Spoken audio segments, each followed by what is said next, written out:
அங்க பேசக்கூடாது, இங்க பேசக்கூடாது, 5 நிமிஷம் தான் பேசணும், 10 நிமிஷம் தான் பேசணும். நான் பேசுறதே 3 நிமிஷம் தான். அதுலயும் அது பேசக்கூடாது, இதை பேசக்கூடாதுன்னு சொன்னா அப்புறம் நான் எதை தான் பேசுறது? அரியலூர்ல போனப்போ நான் கரெக்டா அந்த ஊருக்கு போறதுக்கு முன்னாடி ஒரு அந்த ஏரியாலேயே அந்த பவர் கட்டு. அப்புறம் நான் திருச்சிக்கு போய் நான் பேச ஆரம்பிச்சதுக்கு அப்புறம் அந்த ஸ்பீக்கருக்கு போற அந்த வயரு கட்டு. இல்ல நான் தெரியாம தான் கேட்கிறேன் சிஎம் சார். ஃபார் எக்ஸாம்பிள், இப்போ ஒரு ஆர்எஸ்எஸ் தலைவர் இங்க வராருன்னு வச்சுக்கோங்க, இல்ல நம்ம பிரதமர் மோடிஜி அவர்களோ இல்ல உள்துறை அமைச்சரோ இங்க வராருன்னு வச்சுக்கோங்க.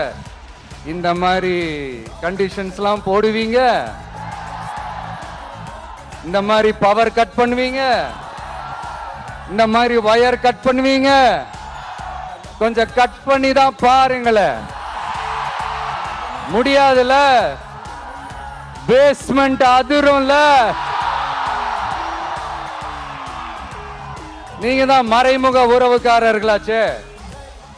நேரடியாவே கேட்கிறேன் சிஎம் சார், மிரட்டி பாக்குறீங்களா?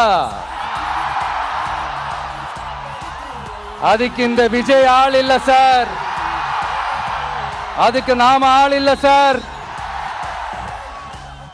என்ன செஞ்சிருவீங்க? மேக்சிமம் கொள்கைய சும்மா பேருக்கு மட்டும் வச்சுக்கிட்டு குடும்பத்தை வச்சு கொள்ளையடிக்கிற உங்களுக்கே இவ்வளவு இருந்தா,